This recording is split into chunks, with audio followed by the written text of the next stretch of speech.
इस टॉपिक का नाम है रिजर्वेशन इन इंडिया। कल हमने आर्टिकल 15 और 16 पढ़ा, उसके पहले हमने आर्टिकल 14 भी पढ़ा था। Article 14 was providing for equality in eyes of law and equality before law to every person. Then article 15 पढ़ा कि state shall not discriminate on the basis of religion, race, caste, sex और place of birth और any of these. एक general provision था कि state discriminate नहीं करेगा। Article 16 हमने देखा इक्वलिटी ऑफ अपॉर्चुनिटी की बात जो कर रहा था टू एवरी सिटीजन। उसी के हमने बहुत सारे एक्सेप्शंस भी देखे, ठीक है। और इन्हीं सब से एक कॉन्सेप्ट निकल कर आता है जिसको कहते हैं रिजर्वेशन इन इंडिया। क्या है आरक्षण, क्या है रिजर्वेशन, क्या क्या इसके प्रोविजंस थे, ज्यादातर वैसे हम पढ़ चुके हैं अभी, लेकिन एक बार फिर से इसका पूरा बैकग्राउंड हम समझते हैं। So first let all of us understand what exactly is reservation. Reservation is simply a positive distinction or a positive discrimination which is done in favor of a community or favor of a class which is backward for some reasons, for some historical reasons or for some social reasons etc. ऐसे पिछड़े तबके, ऐसे सामाजिक रूप से पिछड़े तबके जो किसी कारण से पीछे रह गए हैं, मुख्य धारा में नहीं आए हैं, मेन स्ट्रीम में नहीं आ पाए हैं, उनके बेटरमेंट के लिए, उनके एडवांसमेंट के लिए, उनको मेन स्ट्रीम में लाने के लिए एक तरह का फेवरेबल डिस्क्रिमिनेशन या बेटर टर्म होगा अ फेवरेबल डिस्टिंक्शन इज रिजर्वेशन। ठीक है, ये बात समझ में आई? ये समझ में आ गई तो आप अपनी डेफिनेशन खुद लिख पाओगे। सो it is a favourable distinction, it is a positive distinction. ये किसी को नुकसान नहीं कर रहा, ये बल्कि कुछ लोगों को, कुछ वीकर सेक्शंस को फायदा पहुंचाने के लिए होता है। एक बात। दूसरी बात और एक बहुत इंपॉर्टेंट है रिजर्वेशन को लेकर के, reservation is not a right. Reservation is not a right per se, but it is an enabling provision. ये एक अधिकार की तरह आप क्लेम नहीं कर सकते हो कि साहब हमको रिजर्वेशन का राइट है। No, it is not a right, it is just an enabling provision. ये स्टेट को अलाउ कर रहा है इस तरह के पॉलिसी बनाने के लिए कि यदि कोई सेक्शन वीकर है तो उसके लिए आप स्पेशल प्रोविजंस प्रोवाइड कर सकते हो, जो कि हमने पिछले आर्टिकल्स में देखा, आर्टिकल 15 में भी देखा, आर्टिकल 16 में भी देखा, और एक कॉन्सेप्ट हमने आर्टिकल 14 को पढ़ते हुए समझा था, रीजनेबल क्लासिफिकेशन, या दूसरे शब्दों में कहे इंटेलिजिबल डिफरेंशिया, कि यदि क्लासिफिकेशन रीजनेबल है तो it is absolutely valid, it is absolutely constitutional. तो उसी तरह का एक रीजनेबल क्लासिफिकेशन है रिजर्वेशन। क्या है वो reasonable ground of classification? Reasonable ground is economically and educationally and socially backward. A particular community or class is educationally and socially backward for some historical reasons or for some social reasons. तो उनके upliftment के लिए, उनके betterment के लिए, उनको main stream में वापस जोड़ने के लिए रिजर्वेशन प्रोवाइड किया गया है। ठीक है, तो आइए अब हम समझते हैं इस रिजर्वेशन का पूरा बैकग्राउंड कि कैसे ये इंडिया में ग्रो हुआ और क्या क्या इसके प्रोविजंस है आज के समय पर, क्या क्या यूं कह लें कि क्या क्या सेफ गार्ड दिए गए हैं उन वीकर सेक्शंस के लिए। Alright, so this is the proper historical background of this entire concept. क्या हुआ, हमारा कॉन्स्टिट्यूशन 26 जनवरी 1950 को बनकर तैयार हुआ। हमारे कॉन्स्टिट्यूशन मेकर्स में एक बड़ा योगदान जिनका कॉन्स्टिट्यूशन को बनाने को लेकर था, जिनको हम chief architect of Indian constitution कहते हैं, उनका नाम था doctor B.R. Ambedkar, the chairman of drafting committee. And Mr. Ambedkar was of view that yes, reservation shall be given to each and every person. देखिए, पॉलिटिकल इक्वलिटी तो हमने लोगों को दे दी, वोटिंग का राइट सबको दे दिया, लेकिन जब तक सोशल इक्वलिटी नहीं आएगी तब तक देश में इक्वलिटी हो ही नहीं सकती. ये मानना था ऑनरेबल B.R. अंबेडकर साहब का. बाबा साहेब भी जिन्हें हम लोग प्यार से कहते हैं या रिस्पेक्ट से कहते हैं, तो ये मानना था बाबा साहेब का. और आप याद करो प्रियम्बल कितने तरह के जस्टिस की बात कर रहा था, पॉलिटिकल, सोशल एंड इकोनॉमिक. तो एक तरह से सोशल जस्टिस को इंश्योर करने के लिए रिजर्वेशन का सिस्टम हमारे यहाँ पर रखा गया है. ठीक है, अब सवाल ये आता है कि कैसे ये सारा शुरू होता है. तो कॉन्स्टिट्यूशन बनने के ठीक 1 साल बाद एक केस आता है. उस केस का नाम था state of Madras versus Champakam Dorairajan. State of Madras versus Champakam Dorairajan का केस आया और इस केस की वजह से कॉन्स्टिट्यूशन में आता है फर्स्ट अमेंडमेंट. पहला अमेंडमेंट 1951 में जो हो रहा है वो इस state of Madras versus Champakam Dorairajan के केस की वजह से हो पाया. ठीक है, क्या कहा सुप्रीम कोर्ट ने इस केस में? देखिए, आर्टिकल 16 क्लॉज 4 जो प्रोवाइड कर रहा था special provisions for the people of schedule caste and schedule tribe, वो from the very first day of enactment of constitution था. लेकिन इस तरह का कोई प्रोविजन आर्टिकल 15 में नहीं था. तो सुप्रीम कोर्ट ने कहा कि इस तरह का एक प्रोविजन आर्टिकल 15 में भी होना चाहिए, क्योंकि 15 एक जनरल प्रोविजन है ना, जनरल प्रोविजन है जो स्टेट को डिस्क्रिमिनेट करने से रोक रहा है on the basis of race, religion, caste, place of birth, gender etcetera. But ऐसा कोई स्पेशल प्रोविजन नहीं था. तो after the first amendment in the constitution in year 1951, article 15 clause 4 was inserted in the constitution, जिसको हम पढ़ चुके हैं प्रीवियसली. क्या था भाई? ये आर्टिकल 15 क्लॉज 4 एक एक्सेप्शन था आर्टिकल 15 का, एक तरह का अपवाद था, और जो कह रहा था special provision for advancement of any socially and educationally backward classes of citizen और for the schedule caste and schedule tribe. कुल मिलाकर वही जो रीजनेबल क्लासिफिकेशन की बात है, वही जो एक फेवरेबल डिस्टिंक्शन की बात है, उसको और लेजिटिमेट कर दिया आर्टिकल 15 क्लॉज 4 से. ठीक है, ये था बिल्कुल पहला डेवलपमेंट इस एरिया में. इसके बाद क्या होता है? 1953 में नेहरू जी की गवर्नमेंट अपॉइंट करती है first backward class commission. Backward class commission, देखिए यहां पर बात हो गई कि एजुकेशनली और सोशली बैकवर्ड क्लासेस के लिए स्पेशल प्रोविजन बनाए जाएंगे. सवाल ये आता है कि कौन सी वो क्लासेस बैकवर्ड होंगी, किन क्लासेस को हम बैकवर्ड मानेंगे. ठीक है, क्या क्या ग्राउंड होंगे बैकवर्डनेस के, और क्या क्या सेफगार्ड उनको प्रोवाइड करेंगे, ये भी तो तय करना पड़ेगा. ये कौन तय करेगा? इस सब को तय करने के लिए पहला जो बैकवर्ड क्लास कमीशन एस्टैब्लिश हो रहा है वो हो रहा है 1953 में. इसको हम कहते हैं काका साहेब कालेकर कमीशन.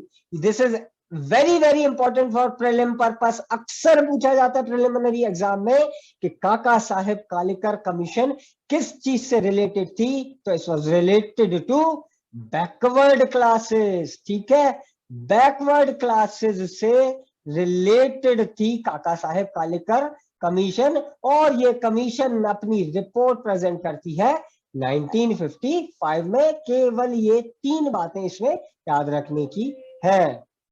ठीक है, कब अपॉइंट हो रही है? 53 में. चेयरमैन कौन थे? काका साहेब कालेकर. कब रिपोर्ट प्रेजेंट कर रही है? 55 में. और किस चीज से रिलेटेड थी? बैकवर्ड क्लासेस से. दिस वाज काका साहेब कालेकर कमीशन. अब इसके 7 साल बाद एक केस आता है, उस केस का नाम है mister Balaji and others versus state of Mysore 1962। Mister Balaji and others versus state of Mysore 1962 का केस है। क्या कहा गया इस केस में? वही बात जो थोड़ी देर पहले मैंने आपको बताई थी, दैट सीलिंग परसेंटेज। ये वो केस था जिसने ये परसेंटेज फिक्स किया था, not more then 50% reservation in jobs in a single year. यहां ध्यान देने वाली बात क्या है? सिंगल ईयर, एक साल में 50% से ज्यादा नहीं हो सकता। ठीक है, सो ये कैप कहां से लग रही है? Mister Balaji and others versus state of Mysore के केस से 1962 में ये केस आया था। ठीक है, आगे बढ़ते हैं। अब आता है बहुत बहुत बहुत इंपॉर्टेंट टॉपिक। ये इंडिया सिंस इंडिपेंडेंस का भी पार्ट है, ये पॉलिटी का भी पार्ट है, ये सोशल इश्यूज का भी पार्ट है। ठीक है, तीन तीन टॉपिक्स में ये पार्ट कवर होता है। इसका नाम है Mandal commission, very very famous case और वेरी वेरी फेमस डेवलपमेंट। शायद आप में से कुछ लोगों ने इसका नाम सुना होगा। देखिए 1979 में क्या हुआ, 1977 में एक नई गवर्नमेंट चुनकर आई, पहली बार नॉन कांग्रेसी गवर्नमेंट चुनकर आई, जिसको कहते थे जनता गवर्नमेंट, जनता गवर्नमेंट। ठीक है, और इस समय प्रधानमंत्री थे Morarji Bhai Desai. Morarji Bhai Desai was the prime minister in 1979। तो Morarji Desai government appointed second backward class commission. ठीक है, पहली कौन सी? काका साहेब कालेकर कमीशन। दूसरी बैकवर्ड क्लास कमीशन अपॉइंट कर रही है Morarji government under leadership of mister B P Mandal. B P Mandal उस समय पर मेंबर ऑफ पार्लियामेंट थे। ठीक है, इनसे कहा गया कि आप जरा रिव्यू करो ये सारी चीजें। कौन सी चीजें? Conditions of socially backward classes, क्या स्थिति है देश में पिछड़ा वर्ग की, और क्या क्या पॉसिबल वेज हो सकते हैं उनके बेटरमेंट के लिए। इस पर्पज से अपॉइंट की गई मंडल कमीशन 1979 में। ठीक है, to identify the conditions of socially backward classes and suggest measures for their betterment. Commission ने अपनी रिपोर्ट सबमिट की नेक्स्ट ईयर 1980 में। ठीक है, 1980 में मंडल कमीशन ने अपनी रिपोर्ट प्रेजेंट की। इस कमीशन ने काफी स्टडी करी पूरे कंट्री में कि बैकवर्ड क्लासेस कौन सी हैं, क्या क्या उनके रीजंस हैं बैकवर्डनेस के, क्या उनकी कंडीशन देश में है, और किस तरह के मेजर्स उनके बेटरमेंट के लिए किए जा सकते हैं। और इस कमीशन ने आइडेंटिफाई की थी लगभग 3743 बैकवर्ड कास्ट इन इंडिया। ठीक है, भारत में 3743 बैकवर्ड कास्ट, इतने सारे पिछड़े जातियां आइडेंटिफाई करी और कहा कि ये लगभग 52% ऑफ टोटल पॉपुलेशन बनाती है इंडिया की। ठीक है, 52% of total population, and that too excluding SC and ST population. SC और एसटी पॉपुलेशन इस 52% में ऐड नहीं की गई थी। ठीक है, वो अलग है, एससी पॉपुलेशन एसटी पॉपुलेशन अलग है, और उसके अलावा 52% पॉपुलेशन वो है देश में पिछड़ी हुई है। ठीक है, विच इज सोशली बैकवर्ड। ठीक है, तो अब इसके लिए क्या मेजर लिया जाए? तो इन्होंने जो मेजर रिकमेंड करा वो था पिछड़ा वर्ग के लिए 27% रिजर्वेशन दे दिया जाए। ठीक है, क्यों? क्योंकि बाकी 23% रिजर्वेशन एससीज और एसटीज के लिए है। तो 27 प्लस 23 मिलकर कितना बन रहा है? 50%। इतना ही है ना परमिसेबल, 50% से ज्यादा नहीं हो सकता। हमने Balaji and others versus state of Mysore का केस देखा 1962 वाला, जिसने कहा था कि 50% से ज्यादा रिजर्वेशन नहीं देना है एक साल में। तो इन्होंने कहा कि जितना बच रहा है 27% वो पिछड़ा वर्ग को दे दो, क्योंकि इतनी सारी कास्ट है जो ओबीसी है और इतनी बड़ी पॉपुलेशन को वो कॉन्स्टिट्यूट कर रहा है। ठीक है, तो ये था मंडल कमीशन का रिपोर्ट। लेकिन तुरंत मंडल कमीशन का रिपोर्ट इंप्लीमेंट नहीं हो पाया, इसको इंप्लीमेंट होने में 10 साल लग गए। क्यों लग गए 10 साल? उसका कारण है कि भाई पॉलिटिकल टर्बुलेंस था देश में, स्थिर सरकारें नहीं आ रही थी, बार बार गवर्नमेंट्स चेंज हो रही थी फॉर सम रीजन, और बहुत सारे बदलाव हमारी कंट्री में ना इन 10 सालों में हो रहे थे। प्रधानमंत्री बहुत फ्रीक्वेंटली बदल रहे थे, तो कोई भी प्रधानमंत्री इस पर एक सॉलिड स्टेप ले नहीं पाया। फिर आती है वीपी सिंह साहब की गवर्नमेंट, विश्वनाथ प्रताप सिंह प्रधानमंत्री बनते हैं, और 1990 में वो इस मंडल कमीशन को इंप्लीमेंट कर देते हैं, इसकी रिकमेंडेशंस को इंप्लीमेंट कर देते हैं। और क्या कहते हैं? 27% reservation in jobs for OBC, 27% आरक्षण, 27% आरक्षण पिछड़ा वर्ग के लिए नौकरियों में दे दिया वीपी सिंह की सरकार ने। और अगले ही साल वीपी सिंह साहिब की सरकार चली गई और वापस आती है Congress government under leadership of mister PV Narasimha Rao. PV Narasimha Rao अब प्रधानमंत्री बन जाते हैं, और 1991 में वो 2 मेजर चेंजेस कर देते हैं इस पूरे डेवलपमेंट में। पहला, कॉन्सेप्ट ऑफ क्रीमी लेयर। पहला, he introduced the concept of creamy layers, that is preference to poor section among the OBC, यानी कि एक क्रीमी लेयर बना दी। ऐसे लोग जो रिच क्लास है, जो अमीर वर्ग है अदर बैकवर्ड क्लासेस में, उनको इस रिजर्वेशन का फायदा नहीं मिलेगा। ये होता है कॉन्सेप्ट ऑफ क्रीमी लेयर। ठीक है, क्रीमी लेयर के ऊपर आने वाली, यानी कि एक डेफिनेट अमाउंट से ज्यादा इनकम जिनकी है एनुअली, उसके नीचे वालों को ही रिजर्वेशन का फायदा मिलेगा, उसके ऊपर वालों को नहीं। That distinction, that bifurcation was creamy layer, कि इस अमाउंट से एक जो भी एक्स अमाउंट उस समय पर था, ये समय समय पर चेंज होता रहा है कि इतनी एनुअल इनकम यदि जिसकी है तो उतना उनको रिजर्वेशन का फायदा नहीं मिलेगा। लेकिन ये किसके लिए? ओबीसीज और ओबीसीज के लिए। एससीज और एसटीज में ये क्रीमी लेयर का कॉन्सेप्ट यहां पर नहीं था। ठीक है, ठीक है, तो ये क्रीमी लेयर का कॉन्सेप्ट पीवी नरसिम्हा राव लेकर आए, और साथ ही ये ले आए 10% reservation for economically weaker section of higher classes.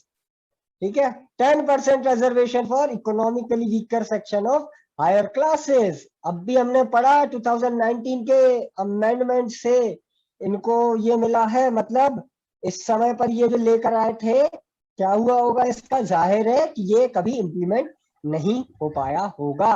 देखते हैं आगे क्या हो रहा है। तो 1991 में पीवी नरसिम्हा राव ये सारा, ये 2 बड़े चेंजेस इनने मंडल कमीशन के रिकमेंडेशन में कर दिए। और यहां से शुरू होता है एक बड़ा विवाद। एक बड़ा विवाद। कैसा विवाद?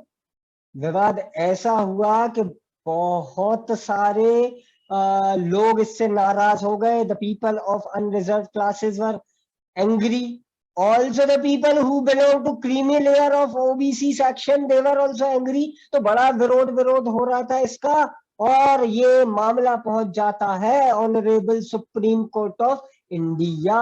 ठीक है, honourable supreme court of India के पास ये केस पहुंचता है 1992 में, जिसको हम कहते हैं Indira Sawhney versus union of India का केस। ठीक है, इस केस को आप बाय हार्ट याद कर लेना, बहुत बार पूछा गया है, प्रीलिम में भी मेंस में भी। Indira Sawhney versus union of India का केस किससे रिलेटेड था? It was related to reservation for backward classes. It was related to reservation in favour of OBCs. ठीक है, इसी केस को हम मंडल कमीशन केस के नाम से भी जानते हैं, ठीक है। तो यदि कभी गलती से आ जाए घुमा फिरा कर कि मंडल कमीशन केस कौन सा है, so it is the same case, Indira Sawhney versus union of India का केस। क्या क्या कहा ऑनरेबल सुप्रीम कोर्ट ने इसमें? Creamy layer section of OBCs is not titled for reservation. ऐसे लोग जो क्रीमी लेयर में आते हैं, ऐसे लोग जिनकी एक डेफिनेट अमाउंट से ज्यादा एनुअल इनकम है, उसको कहते हैं क्रीमी लेयर। और ओबीसी कम्युनिटी के क्रीमी लेयर सेक्शन को रिजर्वेशन का फायदा नहीं मिलेगा। thirdly, total number of reserved seats shall not exceed 50%। Balaji वाले केस की बात रिपीट की गई यहां पर कि 50% से ज्यादा रिजर्वेशन नहीं दिया जाएगा। लेकिन एक छोटी सी बात ऐड कर दी, except in some exceptional conditions, ठीक है। एक्सेप्शनल कंडीशंस में इस 50% से बढ़ाया जा सकता है। Then next, no reservation in promotions but in initial appointments. तो प्रमोशन में रिजर्वेशन के लिए यहां पर मना कर दिया था Indira Sawhney versus union of India के केस है। और कहा carry forward rule in case of backlog vacancies is valid, ठीक है। कैरी फॉरवर्ड रूल हम बहुत अच्छे से समझकर आए हैं, है ना, कि यदि वैकेंसीज बच जाती हैं, अनफिल्ड रह जाती हैं, आप अगले साल फिर से उनका एग्जाम कंडक्ट कराओ और वो सीट्स यदि ऐड हो रही हैं तो वो 50% सीलिंग का वायलेशन नहीं मानी जाएगी। तो इस कैरी फॉरवर्ड रूल को वैलिड माना गया। और एक पॉइंट जो यहां पर नहीं लिखा है वो मैं आपको बता देता हूं। ये जो पॉइंट था 10% reservation for economically weaker section of higher classes, इसको ऑनरेबल सुप्रीम कोर्ट ने इनवैलिडेट कर दिया 1992 में। इस प्रोविजन को कोर्ट ने फोर्स करने से मना कर दिया, कहा नहीं ये वायलेटिव है, ये अनकॉन्स्टिट्यूशनल है, दिस इज नॉट परमिसिबल। तो उस समय पर ये 10% रिजर्वेशन वाली जो बात कही गई थी, ये सुप्रीम कोर्ट ने इसको इनवैलिडेट कर दिया, ठीक है। ये आप नोट कर लीजिएगा। तो ये बातें सारी Indira Sawhney versus union of India के केस में कही गई थी। अब देखिए, इसमें एक बात कही गई थी, क्या? No reservations in promotion but only in initial appointments. Government को लगा कि भाई साहब सुप्रीम कोर्ट ने ये चीज गलत की है, ये नहीं होना चाहिए, प्रमोशन में भी रिजर्वेशन दे देना चाहिए, ठीक है, प्रमोशन में भी रिजर्वेशन होना चाहिए। तो इस पर्टिकुलर बात को नलीफाई करने के लिए, इस पर्टिकुलर बात के ऑपोजिट जाने के लिए पार्लियामेंट लेकर आई 77th कॉन्स्टिट्यूशनल अमेंडमेंट एक्ट 1995। अभी थोड़ी देर पहले भी हमने इसका जिक्र किया था और हमने कल भी इसे पढ़ा था। इस अमेंडमेंट से आता है आर्टिकल 16 क्लॉज 4A, ठीक है। 16 क्लॉज 4A किस बारे में बात करता है? वो बात करता है रिजर्वेशन इन प्रमोशंस की। किसके लिए? एससीज और एसटीज के लिए।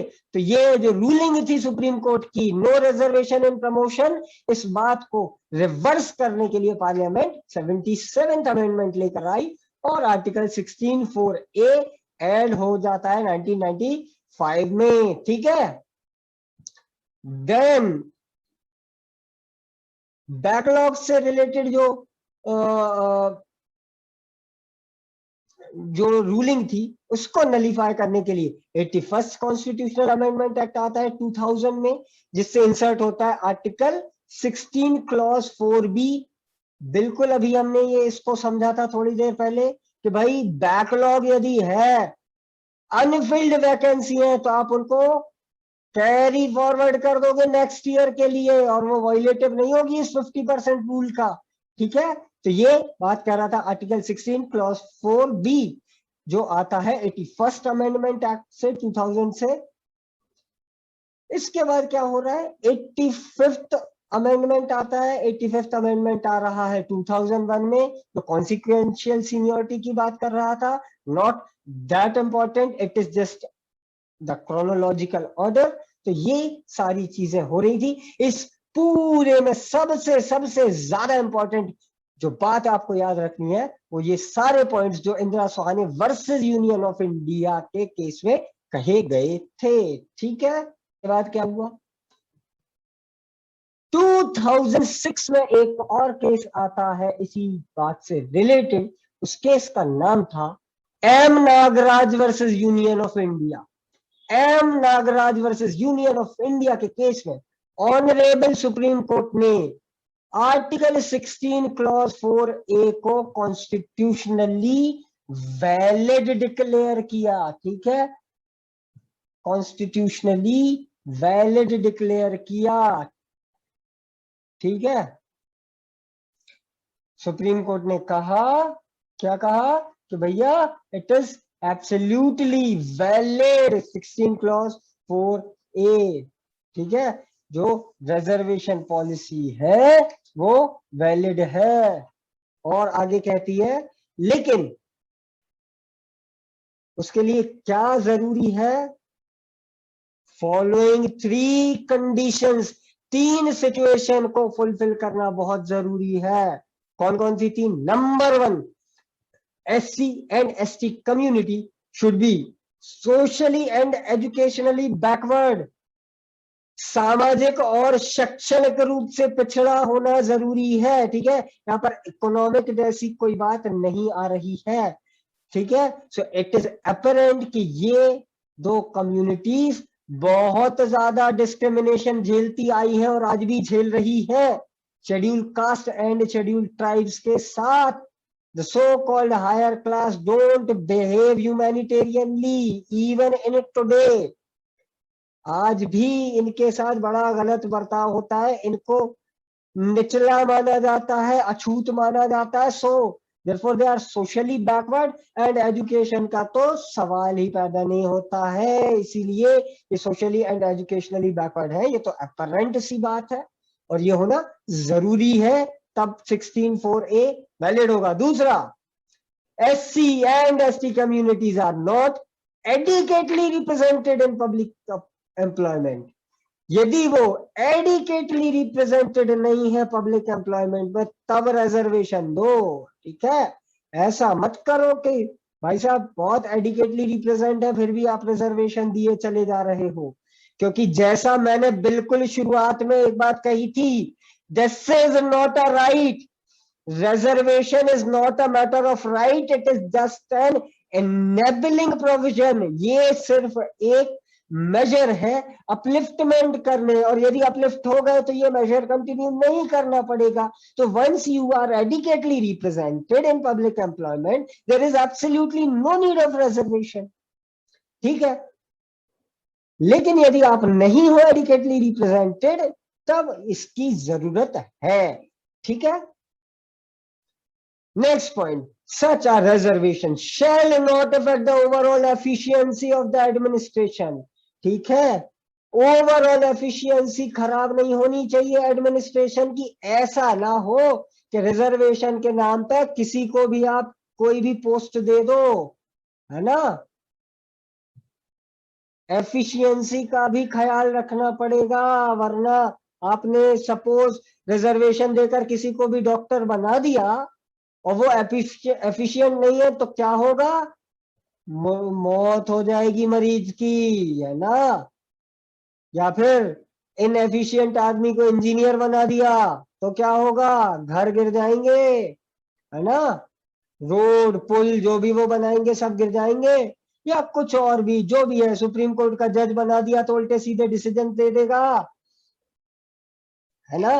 तो ये 3 पॉइंट्स याद रखने पड़ेंगे। रिजर्वेशन देना इज वैलिड, इवन प्रमोशंस में रिजर्वेशन देना इज वैलिड, जॉब्स में रिजर्वेशन इज वैलिड, सब ठीक है। ये 3 बातों का ध्यान रखना होगा लेकिन रिजर्वेशन देने। ठीक है, ये कहा गया M Nagaraj versus union of India के केस में। ठीक है, एक तरह से और रिफाइन करने की कोशिश की इसने हमारे रिजर्वेशन सिस्टम को, कि भाई रिजर्वेशन सिस्टम में जो कुछ फ्लॉज आ चुके हैं, जो कुछ कमियां, जो कुछ खामियां, जो डिफेक्ट है, उन डिफेक्ट को ठीक करने की कोशिश की ऑनरेबल सुप्रीम कोर्ट ने 2006 में ये 3 गाइडलाइंस देकर।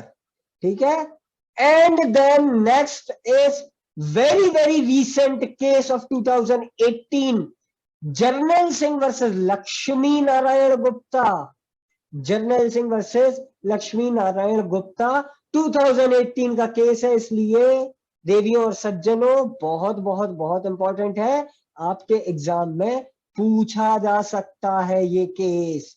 क्या कहा जर्नैल सिंह के केस में? The Supreme Court held that reservation and promotion does not require the state to collect quantifiable data on the backwardness of scheduled caste and scheduled tribe। बहुत ज्यादा क्वांटिफाइड डेटा की जरूरत नहीं है, आपको एग्जैक्ट फिगर्स कोट नहीं करने पड़ेंगे, ठीक है, ऐसे भी चल जाएगा। तो ये तो खैर बहुत ही बेकार सा पॉइंट है, इतना कुछ खास महत्वपूर्ण नहीं है। महत्वपूर्ण बात है अगला point. Next point is extremely important, the very important thing which was said in the Jarnail Singh versus Lakshmi Narayan Gupta case। क्या कहा? creamy layer exclusion extends to SCs and ST, hence the state cannot grant a reservation and promotion to SC/ST individuals who belong to creamy layer of their community। ठीक है, यदि कोई SC/ST community से आने वाला individual creamy layer community को belong कर रहा है तो उसको रिजर्वेशन इन प्रमोशन नहीं दिया जाएगा। ठीक है, प्रमोशन में रिजर्वेशन नहीं दिया जाएगा। क्यों भाई? ये सिर्फ अपलिफ्टमेंट के लिए है, it is not a matter of right, as I cleared in the very beginning. इसका पर्पस क्या है कि आप पीछे रह गए हो तो आपको मुख्य धारा में लाया जाए, आपको मेन स्ट्रीम में ऐड कर दिया जाए, रिजर्वेशन से आपको जॉब मिल गया, नाउ इट इज फाइन। अब आप क्रीमी लेयर में आ चुके हो, अब आप मुख्य धारा से जुड़ चुके हो, आप मेन स्ट्रीम में आ चुके हो, basically you are no more backward, so no promotion, no sorry, no reservation in promotion. Creamy layer वाला कॉन्सेप्ट एससीज और एसटीज पर भी एप्लीकेबल होगा प्रमोशन के केस में। ठीक है, प्रमोशन में क्रीमी लेयर इंडिविजुअल्स को रिजर्वेशन नहीं दिया जाएगा। ये कहा लक्ष्मी नारायण गुप्ता वर्सेस जनरल सिंह के केस में। ये बिल्कुल रिसेंट केस है, इसलिए आने के चांसेस बहुत ज्यादा है। ठीक है, तो ये एक बड़ा डेवलपमेंट था हमारे यहां पर। इससे रिलेटेड, रिजर्वेशन से रिलेटेड और क्या क्या सेफ गार्ड दिए हुए हैं हमारे कॉन्स्टिट्यूशन में एससीज, एसटीज और ओबीसी को लेकर, तो वो मैं आपको वर्बली बता देता हूं, वो स्लाइड में इंक्लूडेड नहीं है, आप सिर्फ उनको अपनी नोटबुक्स में एक जगह मेंशन कर लेना। उनको हम और ज्यादा डिटेल में तब पढ़ेंगे जब हम वहां तक पहुंचेंगे, या फिर जब हम कमीशंस एक्सेट्रा पढ़ने वाले होंगे। तो कुछ छोटे छोटे क्विक पॉइंट्स आप नोट कर लो। हेडिंग डालिएगा कॉन्स्टिट्यूशनल प्रोविजंस फॉर SC/STs/OBCs। ठीक है, constitutional provisions for SCs, STs and OBCs। पहला लिखें article 338, Article 338 National Commission for Scheduled Caste। Article 338 National Commission for Scheduled Caste लिख लें, आप इसे नोट कर लें प्लीज। इसके बाद article 338 national commission for scheduled caste. Next लिखिएगा article 338A national commission for scheduled tribes. 338A national commission for scheduled tribes, national commission for STs, ये आप नोट कर लीजिए।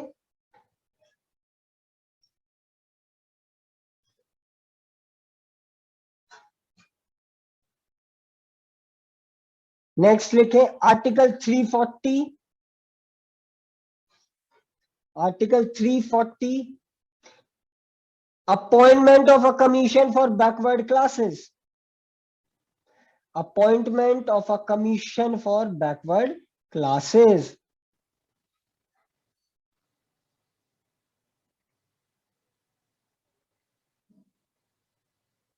Appointment of commission for backward classes, article 340। 2 lines छोड़ दीजिएगा और 2 line छोड़कर आगे लिखिए आर्टिकल 341।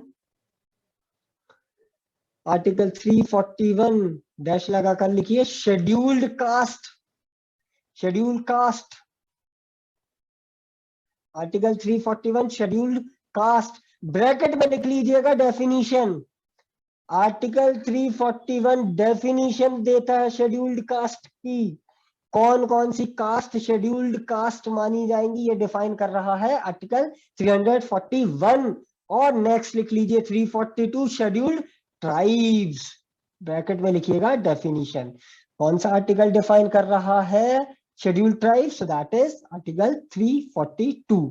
तो हमने यहाँ पर 5 आर्टिकल्स का जिक्र किया। 338 national commission for scheduled cast, 338A national commission for scheduled tribes, 340 जो बात कर रहा था appointment of commission for backward classes की, देन 341 शेड्यूल्ड कास्ट को डिफाइन कर रहा है, और 342 शेड्यूल्ड ट्राइब्स को डिफाइन कर रहा है। ये सारे कॉन्स्टिट्यूशनल प्रोविजंस हैं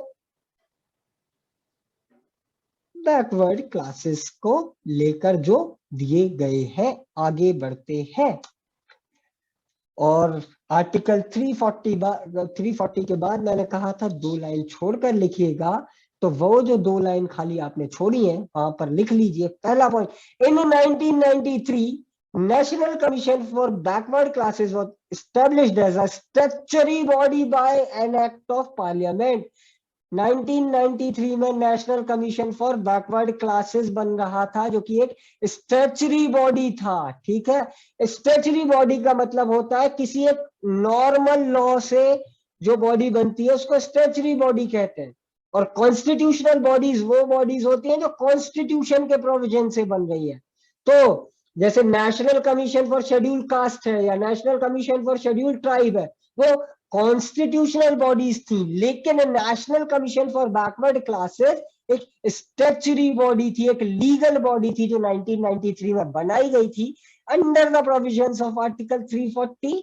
कैसे बनाई? Bye act of parliament. Parliament एक एक्ट पास किया और उससे ये कमीशन बनाई गई। ठीक है, अब पढ़ते हैं आगे का एक और डेवलपमेंट, बिल्कुल recent development, which is 102 constitutional amendment act of 2018। 2018 में एक अमेंडमेंट किया गया हमारे कॉन्स्टिट्यूशन में। ठीक है, 102nd अमेंडमेंट ऑफ कॉन्स्टिट्यूशन हुआ, और इसने क्या किया, ये जो स्टैट्यूटरी बॉडी थी 1993 में जो बनी थी, इसको कॉन्स्टिट्यूशनल स्टेटस प्रोवाइड कर दिया। National commission for backward classes को एक कॉन्स्टिट्यूशनल बॉडी बनाया गया 102nd अमेंडमेंट से। क्वेश्चन प्रिलिमिनरी में आएगा तो यही आएगा, 102nd amendment is related to what? It is related to national commission for backward classes. और क्या किया इसने? 102 अमेंडमेंट ने एनसीबीसी को कॉन्स्टिट्यूशनल स्टेटस प्रोवाइड कर दिया गया। ये एक नई कॉन्स्टिट्यूशनल बॉडी बना दी गई। इस अमेंडमेंट ने क्या किया? 2 आर्टिकल इंसर्ट किए गए, आर्टिकल 338B और 342A, ये 2 आर्टिकल इंसर्ट किए और national commission for backward classes को एक कॉन्स्टिट्यूशनल स्टेटस प्रोवाइड किया गया। अब सवाल आता है कि ये कमीशन क्या होगी, क्या क्या इसका कॉम्पोजिशन होगा, क्या क्या इसके काम होंगे, एक्सेट्रा एक्सेट्रा। तो आइए देखते हैं।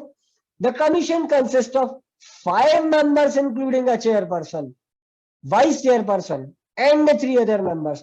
टोटल 5 मेंबर होंगे, एक चेयरपर्सन होगा, एक वाइस चेयरपर्सन होगा और 3 अदर मेंबर्स होंगे। ठीक है, chairperson, vice chairperson and 3 other members, और इनको अपॉइंट कौन करेगा? प्रेसिडेंट अपॉइंट करेगा। ठीक है, एक थंब रूल याद कर लो यहीं पर, सारे कॉन्स्टिट्यूशनल अपॉइंटमेंट्स प्रेसिडेंट करते हैं। कॉन्स्टिट्यूशनल पोस्ट जो भी होती है उनके सारे अपॉइंटमेंट्स कौन करता है? President of India. Why? Because he is constitutional head of our country, he is the head of our state, तो उनके सील से ये अपॉइंटमेंट होगा। ठीक है, फर्दर इसी अमेंडमेंट ने आर्टिकल 366 में भी कुछ अमेंडमेंट किया। ठीक है, आर्टिकल 366 में भी थोड़ा बहुत अमेंड किया था, बट ये उतनी ज्यादा इंपॉर्टेंट बात नहीं है। इंपॉर्टेंट बात पर हम आते हैं। हमने यहाँ पर देखा कि 338B इंसर्ट किया गया था, तो क्या कहता है 338B? 338B provides authority to NCBC to examine complaints and welfare measures regarding socially and educationally backward classes। ठीक है, यदि बैकवर्ड क्लासेस से रिलेटेड कुछ कंप्लेंट्स हैं तो वो भी डील करेगा कौन? एनसीबीसी। और साथ ही ये सारे मेजर्स बनाएगा बैकवर्ड क्लासेस के अपलिफ्टमेंट के, उनके वेलफेयर के लिए मेजर्स बनाने का काम इसी कमीशन को दिया गया है। ठीक है, नेक्स्ट पॉइंट पढ़ते हैं। 342A भी इंसर्ट हुआ है। उसमें क्या हुआ? 342A में प्रेसिडेंट के पास ये पावर है। ध्यान देने वाली बात है, किसके पास? प्रेसिडेंट के पास। प्रेसिडेंट स्पेसिफाई करेगा सोशली और educationally backward classes in various states and union territories. तो यहां से एक सवाल या यूं कहे एक कॉन्सेप्ट ये भी जान लीजिए, status of backward classes differs from state to state.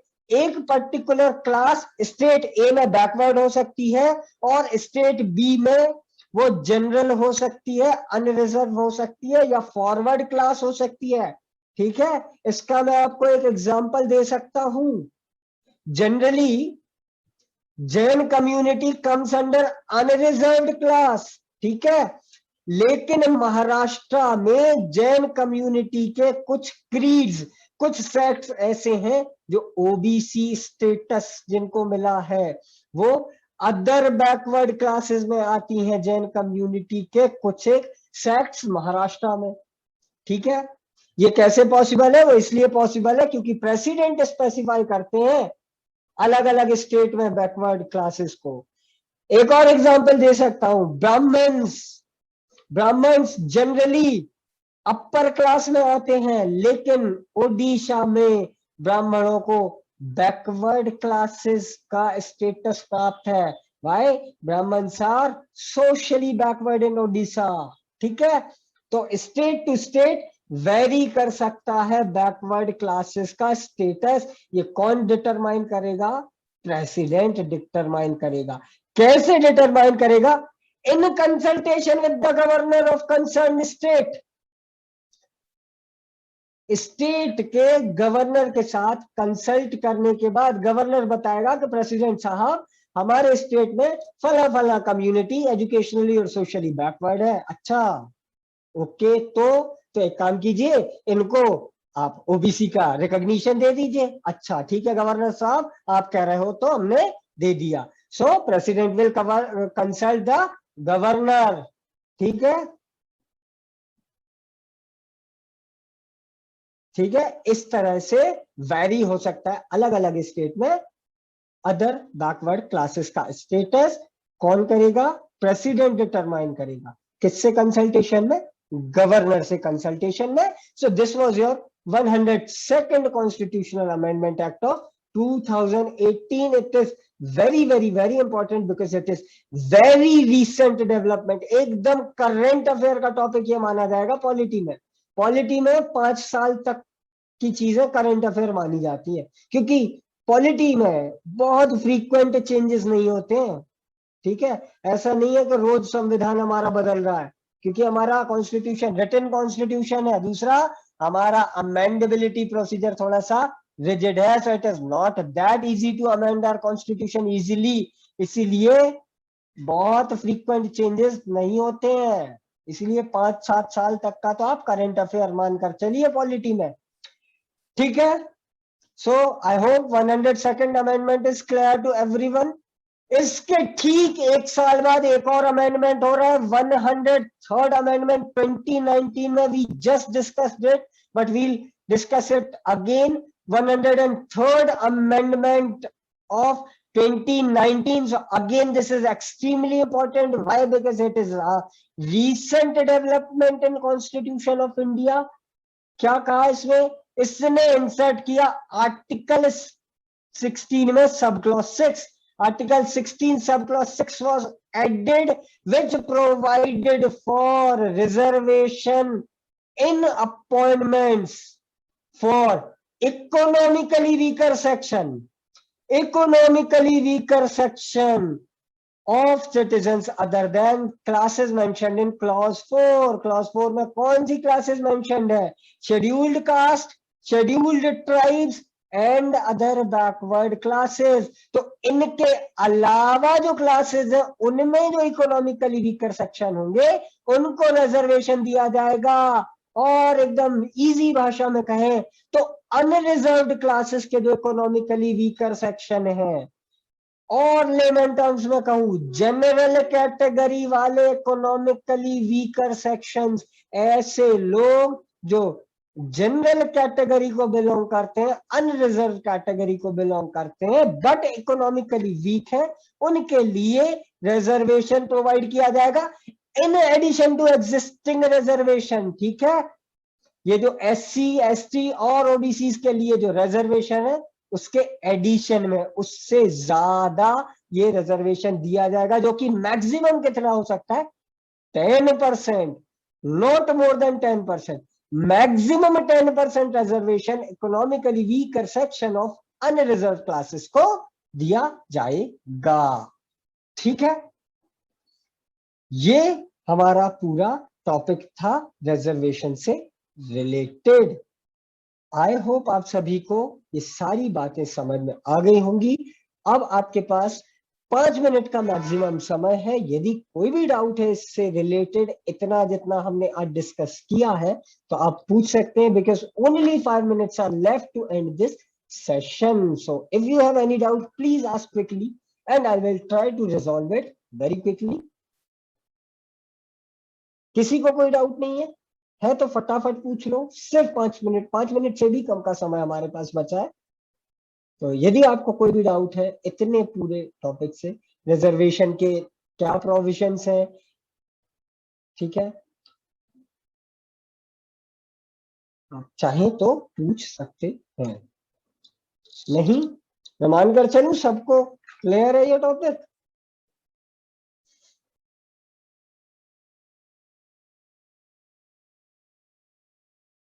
मेरी आवाज नहीं आ रही है क्या?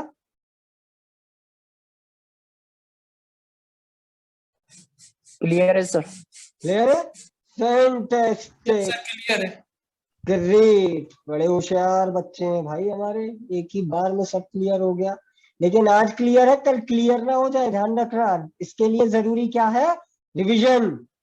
ठीक है, वरना आज ऑल क्लियर है, कल ऑल क्लियर हो जाए, दिमाग से क्लियर हो जाए, क्या पढ़ा था कल भूल गए सब. शून्य बटे सन्नाटा जिसको कहते हैं, है ना, ऐसा ना हो जाए. तो रिवाइज करते रहिए इनको. आप कल मिलते हैं, इसके आगे आर्टिकल 17 ऑनवर्ड्स हम कल पढ़ेंगे. ठीक है, चलो. Thank you for joining this session. I hope you guys learned something new today and enjoyed the process.